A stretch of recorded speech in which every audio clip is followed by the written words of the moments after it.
Commander Gray stood at the observation window of Europa Station, his tall, slender frame casting a long shadow across the icy surface below. His four eyes blinked in sequence as he studied the latest report about Earth's space activities. The blue planet hung like a distant marble in the black void, seemingly peaceful and primitive from this far away. Another failed launch attempt by the humans, he muttered, setting down his datapad. The screen displayed footage of a rocket explosion at a launch site in what the humans call Texas. Third one this month. Officer Reed entered the monitoring room, her metallic skin reflecting the soft blue light from the holographic displays. "Commander, the daily Earth report is ready for your review." Gray nodded, accepting another datapad. The Coalition had maintained this observation post on Europa for over 200 years, watching and documenting humanity's slow crawl toward the stars. It was a boring assignment, but someone had to do it. "Let's see," he said, scrolling through the information. Primitive chemical rockets, still struggling with radiation shielding. No significant improvements in propulsion technology. He shook his head. At this rate, they won't achieve practical interplanetary travel for at least another century. Reed moved to the main display terminal, bringing up a map of Earth's orbital space. Hundreds of small dots represented the debris of failed satellites and spacecraft. "Their orbit is becoming quite cluttered, Commander. Perhaps we should consider initiating cleanup protocols." "No," Gray replied firmly. "The Coalition's policy is clear. No interference until they achieve FTL capability on their own. They must overcome these challenges themselves." He paused, watching a particularly large piece of debris tumble past one of their cloaked monitoring satellites. The station's AI chimed in with its daily update. Earth population has increased by approximately 150,000 since yesterday's report. Current global conflicts. 27. Space program funding. Decreased by 2.3% globally. Probability of achieving interstellar travel in the next 50 years. Less than 0.01%. Gray walked to the station's main window, looking out at the vast expanse of space between Europa and Earth. The humans were interesting creatures, resilient, creative at times, but ultimately limited by their short lifespans and divided planetary government. The Coalition had seen many species like them before. "Commander," Reed called out suddenly, "I'm detecting unusual energy readings from the lunar surface." Gray turned, mild curiosity showing on his face. Probably another one of their primitive mining operations. They've been sending those small robots to the moon lately. "This signature is different," Reed insisted, adjusting the sensors. Wait, it's gone now." She frowned, her metallic features shifting. "That's the third anomalous reading this month. Log it in the daily report," Gray ordered, returning to his usual spot by the monitoring station. "Probably just sensor ghosts from solar activity. The humans are still figuring out how to live in space stations. They can barely maintain their orbital platforms." The rest of the day passed as usual. Gray watched the humans launch another small satellite, monitored their global communications, and filed his regular report to Coalition headquarters. Everything indicated a species still in its technological infancy. As his shift ended, Gray made one final log entry.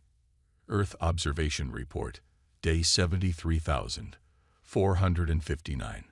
The humans continue their primitive attempts at space exploration.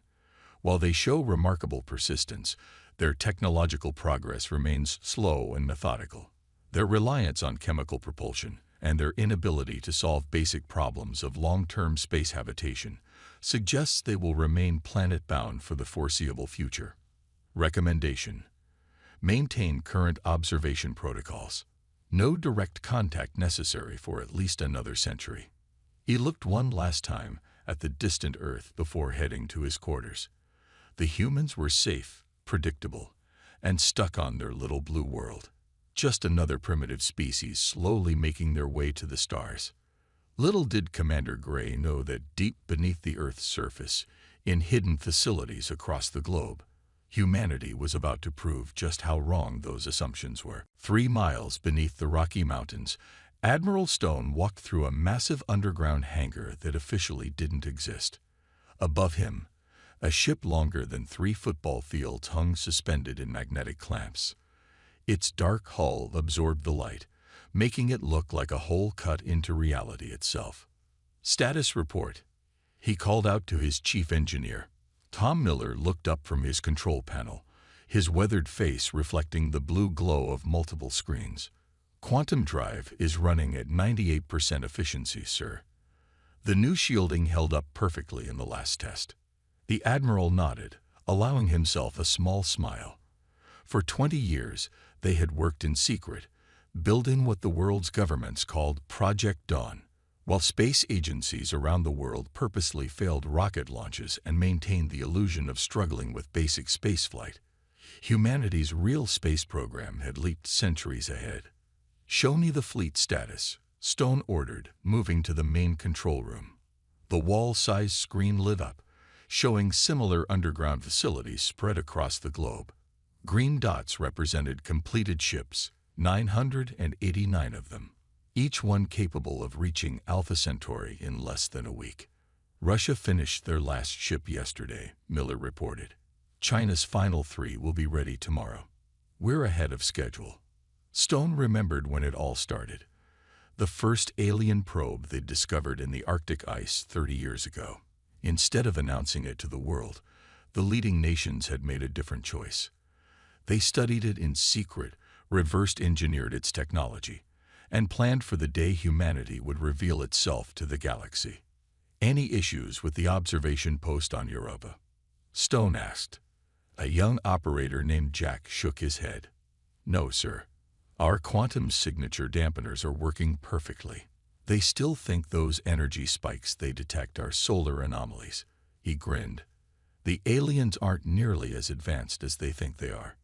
Stone walked to another viewport, watching as workers swarmed over the ship's hull, making final adjustments. They called this one the Dawn Dreamer, the flagship of humanity's hidden fleet. Each ship carried a crew of 300, all trained in secret facilities like this one. "Message from command, sir," another operator called out. "All nations are ready. They're just waiting for your signal to begin the launch sequence." Stone checked his watch. An old habit, since these days he could have the time projected directly into his vision through his neural implant. Another piece of technology the aliens thought humanity was centuries away from developing. "Send word to all facilities," he ordered. "Final checks on all systems. We launch in 24 hours." The control room burst into activity. 30 years of deception and preparation were about to pay off. While the aliens watched humanity's fake space program stumble and fail, the real one had quietly built a fleet that could reach any point in the solar system in hours. "Sir," Miller said quietly, joining Stone at the viewport, "do you think they'll be angry when they realize we've been fooling them all this time?" Stone watched as the Dawn Dreamer's quantum drive pulsed with a soft blue light during its final test sequence. "Probably. But they're the ones who chose to underestimate us. Humanity has always been at its best when others doubt us." The next few hours were a blur of activity. Crew members arrived through secret underground trains. Final supplies were loaded across the planet, in hidden bases beneath mountains, deserts, and oceans. The same scene played out 1,000 times. Stone made his final log entry of the day. Project Dawn. Final phase. All ships report ready. Quantum drives synchronized. Shield systems at full capacity. The world above continues its daily routine, unaware that tomorrow morning, humanity takes its real first step into the galaxy. The aliens believe we are trapped on Earth, limited by primitive technology and divided by our differences. Tomorrow, we show them how wrong they were. Tomorrow, we show them what humanity can really do. In his quarters that night, Stone looked at an old photo of Earth taken from space. By this time tomorrow, that view would be very different. 1,000 ships would rise from the Earth's surface simultaneously, and the galaxy would learn an important lesson about underestimating human determination. Officer Reed's sensors were acting strange again. She adjusted them for the fourth time that day, frowning at the readings from Earth. The energy spikes were becoming more frequent, appearing and disappearing across the planet's surface, like lightning bugs on a summer evening. "Commander Gray," she called out, "you should see this." The commander walked over to her station on Europa, all four of his eyes focusing on the display. The screen showed a pattern of unusual energy readings, stronger than anything they'd seen before. "Running full diagnostic on the sensor array," Reed reported. "But these readings, they're different from normal Earth technology." Gray dismissed her concerns with a wave of his hand. "Their primitive nuclear plants often cause interference. Log it and move on." But Reed couldn't shake the feeling that something was wrong. She had watched Earth for 15 years, and she'd never seen patterns like this. The energy signatures almost looked like, but no, that was impossible. Humans were centuries away from developing quantum technology. Meanwhile, in the underground facility beneath the Rocky Mountains, Dr. Marcus Thompson ran another check on the quantum drive stabilizers. In less than 6 hours, 1,000 ships would activate their drives simultaneously. If any single drive was out of alignment, it could alert the aliens to their true capabilities before the planned reveal. "All drives showing green," his assistant reported. "Final synchronization complete." Marcus nodded, his fingers dancing across the holographic controls. They had practiced this countless times, but tomorrow would be different. Tomorrow would be real. Back on Europa Station, Commander Gray prepared for his shift change when a junior officer burst into the monitoring room. "Sir, massive energy spike detected in the Earth's southern hemisphere."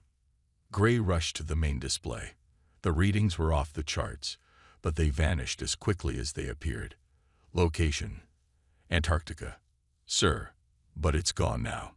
The junior officer looked confused. Could their primitive reactors cause something like this? Gray started to dismiss it, but something made him pause. In 200 years of watching Earth, he'd never seen anything quite like this. He opened a channel to Coalition headquarters. "This is Europa Station. We're detecting unusual energy patterns from Earth, requesting advanced sensor data for analysis." The response was quick and dismissive. "Maintain current observation protocols. Earth is a Class 3 pre-spacefaring civilization. Their technology cannot produce anything beyond our understanding." As Gray reluctantly closed the channel, more alerts began popping up on the monitoring stations. Small energy spikes appeared and disappeared across Earth's surface, like a planet-wide pulse. On Earth, Admiral Stone received the final reports. Every ship was ready. Every crew was in position. Decades of preparation would come down to the next few hours. "Sir," his communications officer called out, "the aliens are increasing their sensor suites. They might be detecting something." Stone smiled. "Doesn't matter now. Are the quantum signature dampeners still working?" "Yes, sir. They can detect the energy, but they can't identify its source. As far as they know, it's all just atmospheric anomalies." In his private lab, Marcus made the final adjustments to the quantum drive formula. The equations floating in the holographic display represented humanity's greatest technological achievement and their greatest secret: energy signature masking at maximum, he reported to Stone. "When these drives activate tomorrow, they won't know what hit them." Back on Europa, Reed couldn't sleep. Her shift had ended hours ago, but the strange readings bothered her. She pulled up historical data, comparing energy patterns from the last 30 years. Something had changed. The signatures were becoming more complex, more organized. She started to file a detailed report but stopped. Who would believe her? Everyone knew humans were stuck using chemical rockets and struggling with basic spaceflight. They had watched their failed launches and primitive satellites for years. As the Earth continued its quiet rotation, thousands of hidden crew members took their positions. Engineers ran final checks on quantum drives that officially didn't exist. Pilots reviewed flight plans for ships that would rewrite history. In less than 6 hours, the galaxy would learn a valuable lesson about appearances and assumptions, and Commander Gray would discover that 2 centuries of watching Earth had taught them nothing about humanity's true potential. Commander Gray was about to end his shift when every alarm on Europa Station started screaming at once. The main display erupted with warning signals from Earth, too many to count. Multiple massive openings detected on Earth's surface. Officer Reed shouted, her metallic hands flying over the controls. Size estimates. Impossible. Some are over 3 kilometers wide. Gray rushed to the observation window, his 4 eyes widening in disbelief. Through the enhanced viewing field, he could see it happening. Mountains were splitting open, desert sands were parting. Ocean surfaces were breaking as massive doors revealed themselves across Earth's surface. This can't be happening, he whispered. In the Rocky Mountain facility, Admiral Stone stood in the command center, watching as centuries of human deception came to an end. All ships, this is Dawn Command. Execute launch sequence. One by one, the underground hangar doors began to open. The Dawn Dreamer's quantum drive hummed to life, its dark hull gleaming under the artificial lights. Similar scenes played out in hidden bases across the planet. On Europa Station, the sensor readings were overwhelming the Coalition's monitoring systems. Sir, a junior officer called out in panic. I'm detecting advanced energy signatures. Thousands of them. These readings, they're showing quantum drive signatures. Gray couldn't process what he was seeing. From an opening in the Antarctic ice, a massive ship rose majestically into the air. Its hull was sleek, advanced, impossibly beyond human technology. Then another appeared from the Sahara Desert, another from the Amazon rainforest. The Rocky Mountains split apart as the Dawn Dreamer emerged, its quantum drive already active. Coalition Command. Gray transmitted urgently. Earth is launching a fleet. Advanced ships. This is not a drill. Repeat, this is not a drill. Back on Earth, Admiral Stone watched the synchronized launch with pride. Decades of preparation culminated in this moment. The Dawn Dreamer took its position as the fleet's flagship, rising smoothly into the morning sky.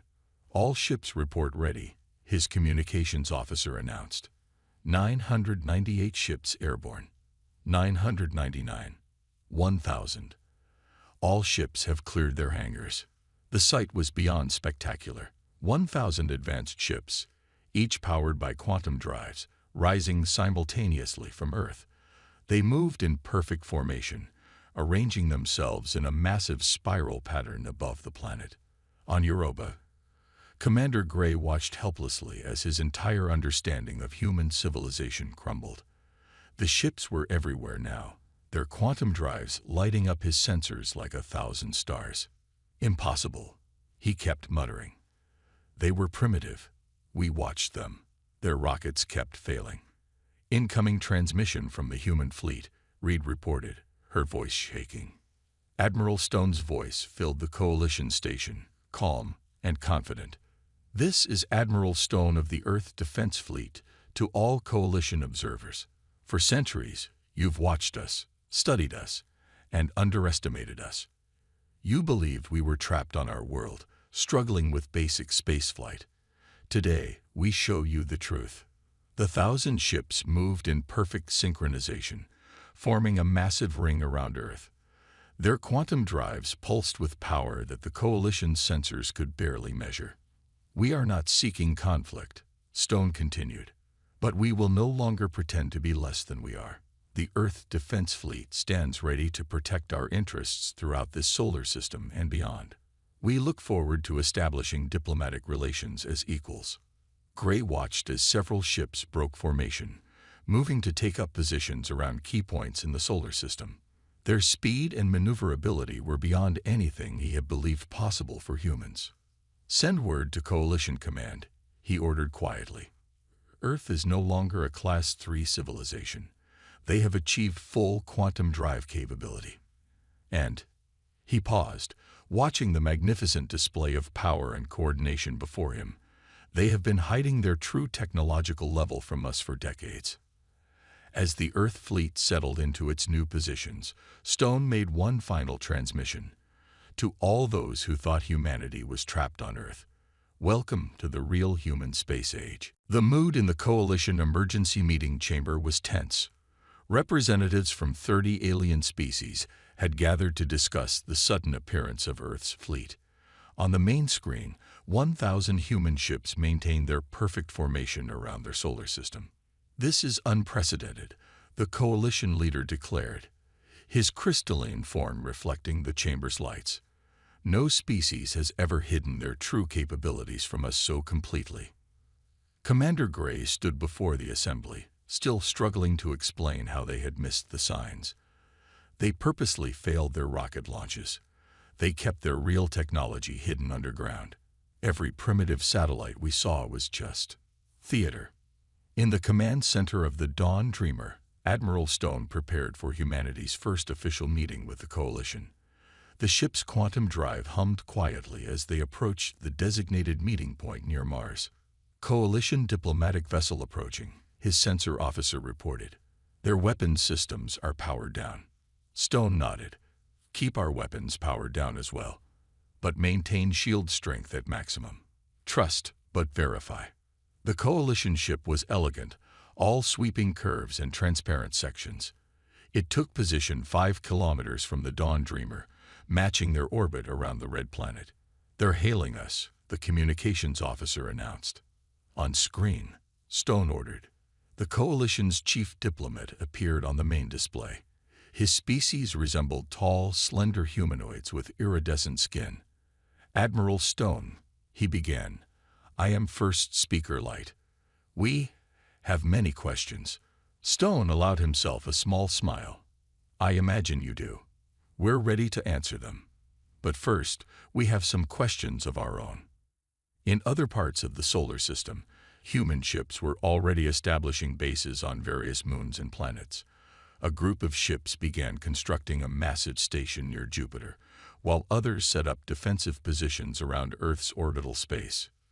"Your technology," First Speaker Light continued, "it's far beyond what we believed possible for your species. How did you manage to hide it for so long?" "Simple," Stone replied. "We learned from watching you. We saw how the Coalition treated emerging civilizations, how you guided their development. We decided to develop on our own terms." Back on Europa Station, Officer Reed was analyzing the human fleet's capabilities. The ship's quantum drives were unlike anything in the Coalition database. They were more efficient, more powerful, and somehow produced less detectable energy. "They didn't just catch up to us," she muttered to herself. "In some ways, they'd surpassed us." The diplomatic meeting continued as both sides carefully navigated this new reality.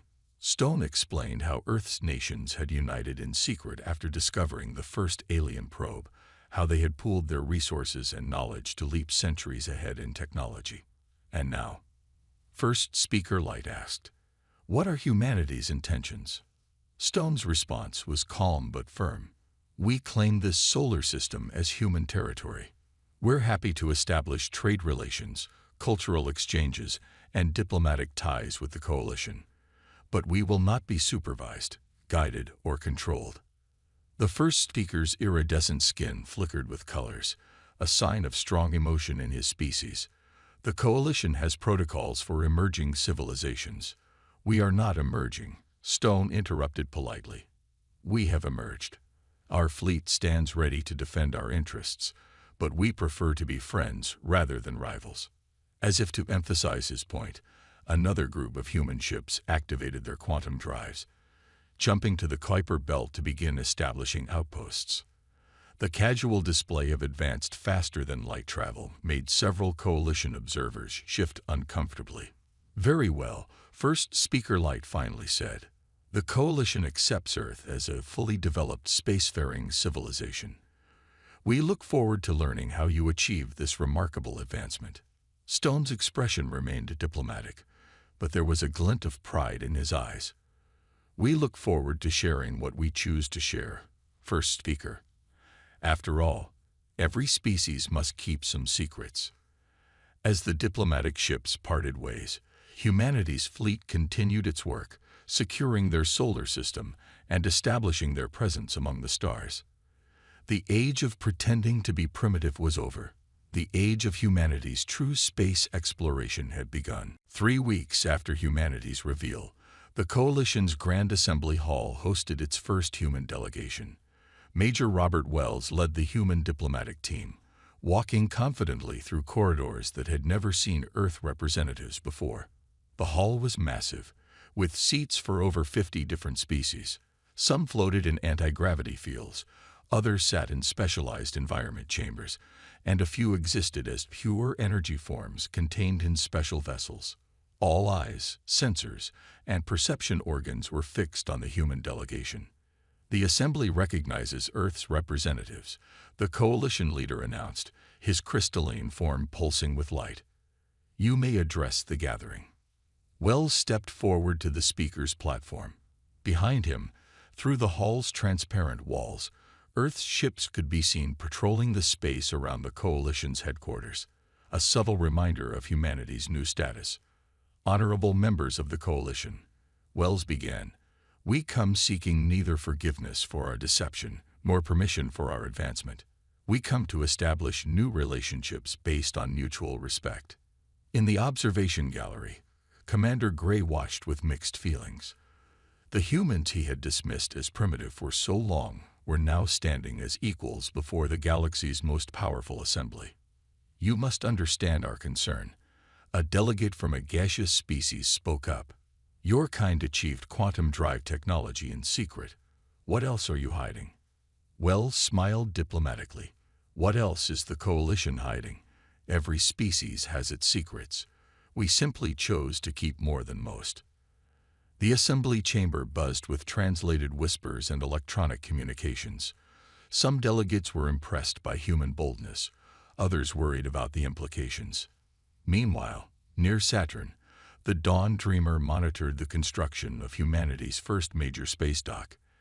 Admiral Stone watched as construction ships used technology that the Coalition had never seen before. Message from Coalition Intelligence, his communications officer reported. They're requesting details about our quantum drive design again. Stone chuckled.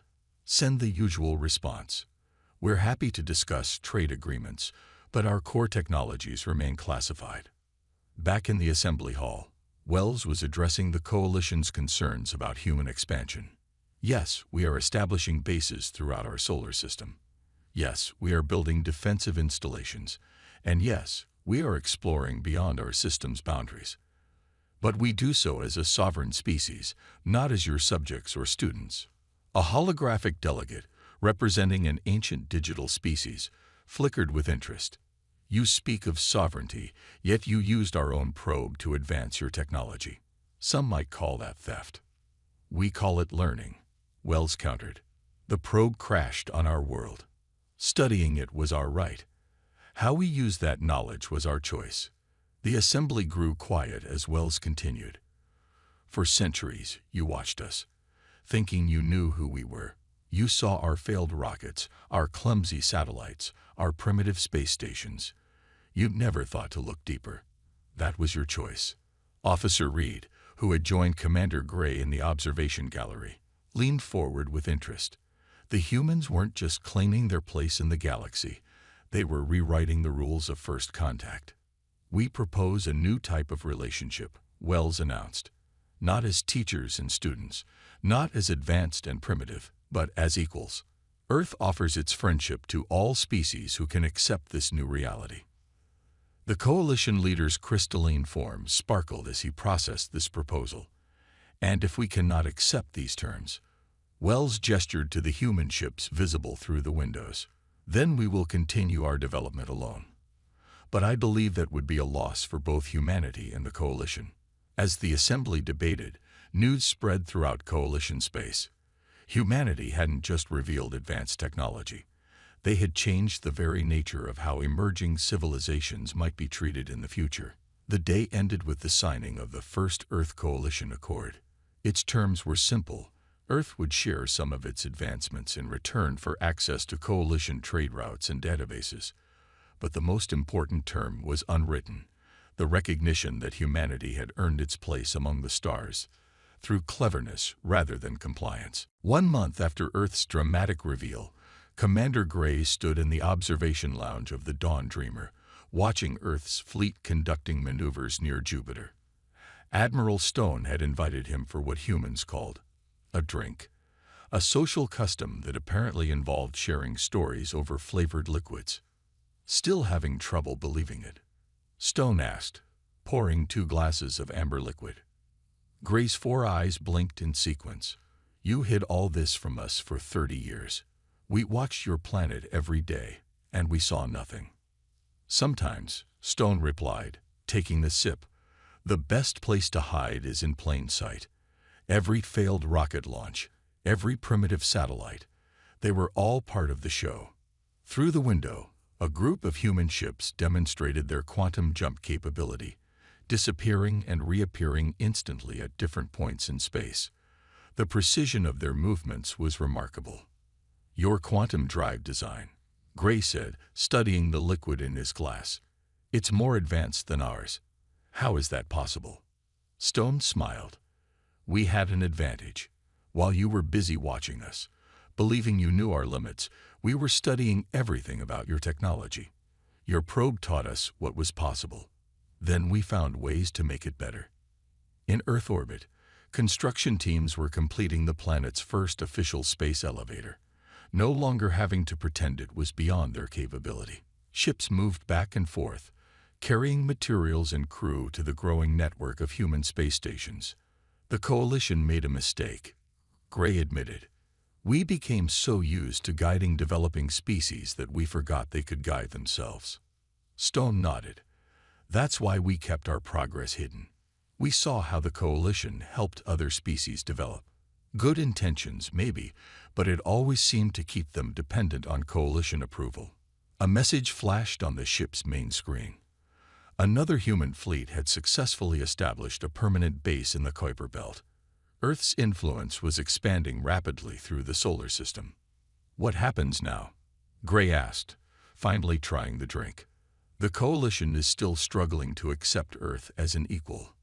"They'll adapt," Stone replied. "They have to. We're not the primitive species they thought we were, but we're also not a threat, unless someone makes us one." In the ship's command center, officers monitored transmissions from across Coalition space.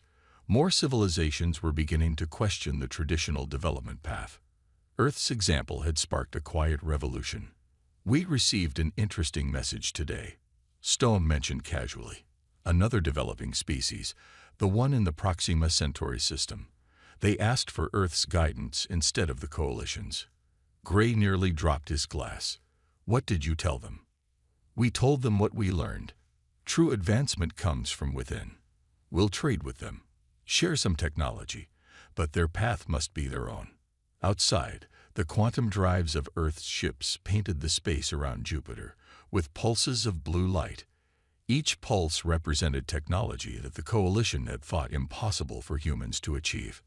"There's something else you should know," Stone said, turning to face the alien commander. "That probe we found, it wasn't the only one. We've discovered 3 more in various locations around Earth. Your people weren't the only ones watching us." Gray's skin paled slightly.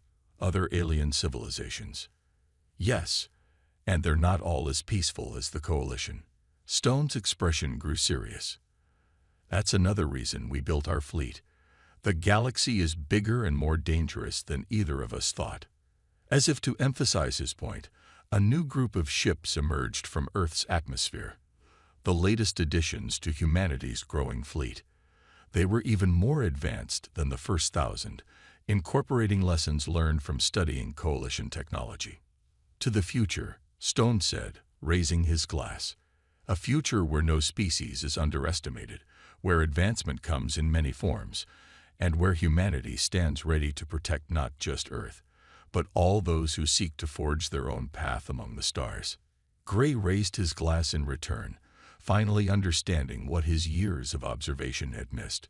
Humanity's greatest strength wasn't their technology or their deception. It was their determination to choose their own destiny.